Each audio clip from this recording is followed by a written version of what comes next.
Sorry I'm a week late with this. I was having technical problems, which I literally too, and the result is me having a new computer.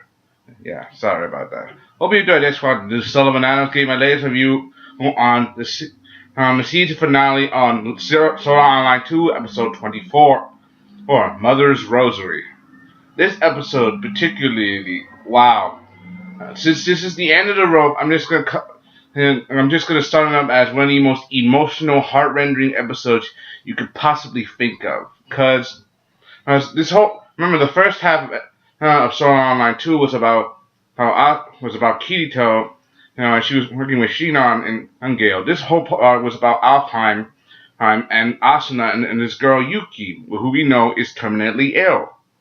And Asuka has dedicated part of her mission in life to right now, not part of her mission in life, but part of her life, make sure that all the time she has together with this girl, and make sure that she spends what little time she has left on this earth as calm as possible, as pleasant as possible, because of her whole get well attitude that Yuki seems to have, like her uniqueness, her brand, her feelings that you.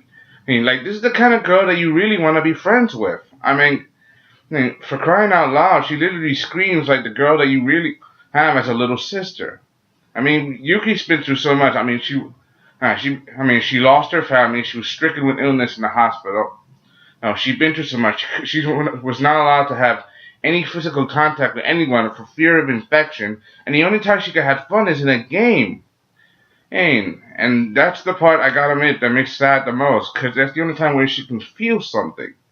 Anyway, on to the video. We get to see some of our own old friends, that we haven't seen in a while. For example, we have to see some characters that we've seen from the first, the second half with Alpha. Examples, the spring leader, Silica, her Undine squad, the Undines, her friends, the cat people, the cat's tea, the General Eugene of the Salamanders. There's even get to see Shion once again. Where the heck she been all this time? I have no idea. I have no clue. It's like at least three. It's been at least 3 days have passed since Asuna and her mother talked, and now that Asuna has gone through this with her mom seems to understand her a little bit. Yeah, I mean, she understands her a little bit. That's a good news. That's one piece of good news that I'm glad that they happened, because they finally got the resolve. But because the bad part was the mother didn't approve of her online adventures. After all, she did spend 2 years in that place, and she didn't want to spend any more time, and she didn't. And they finally got to patch things up and allow her to stay with her friends. But this whole episode takes a shocking twist. I mean, for example, it is the last episode, and Yuki, her time is up. Asuna, being her only her friend, and rushed to her side in the hospital, doing her best has to make her best to help find out why. Apparently, her heart stopped for a while back, but it came back. But they managed to bring her back like 40 minutes back. They did CPR. They managed to bring her back. At least that's one good news. She's alive for now. But that's one piece of good news. And then knowing that she's still alive, she still has has a chance to reach out to her friend before time is all up, before time, what little time she has left is gone. And that's one piece of good news piece of good news that you at least know about. Well, that's fine. I mean, she's doing her best. Yuki doing her best. Has to keep herself happy, even though she knows that her end is near. Even doing her best to give Asuna her skill called Mother's Rosary. That's a very unique name, but she does her best. I mean, Asuna's her friend. She made it like she was like a sister to her, doing her best to bring her and give her comfort in these last few months, and these past few weeks, doing her best to make her experience the real world, even though she's still bound in a hospital room and only could see things through a link through a camera. Giving her skill, her trust, and that means that Yuki really can see Asuna as a big sister. She trusts her with all her heart. No, Yuki didn't want anybody to find out that she was slipping. Everyone showed up. Everyone undoubtedly showed up. from people she knows to people that she didn't know, knowing that this girl, what little time she had on Earth, has impacted so many and made such so many lives have come to see her. She at first she felt like she was alone, but now she's done so much over her 15 years of life, even though she never got to live her life all the way. Knowing that she's surrounded by all these people that wants to see her, knowing that everything will be all right for her, and that is a happy ending, even though what happens to her is a sad, tragic story.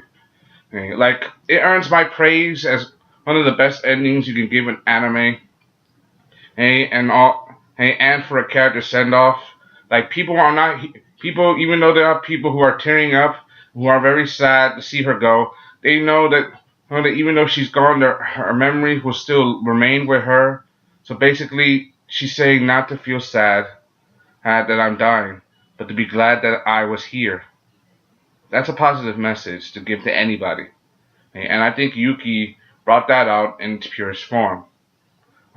And this whole episode is also very rhetoric. Also, you get to know that some secrets. For example, one of the characters who herself was also terminally sick is now in remission. One of the reasons for this, because during her time with Yuki and all the time she spent together, she forgot about all the sickness, all the pain that she was going through, all the sadness, and when she stopped talking to Yuki, the pain went away.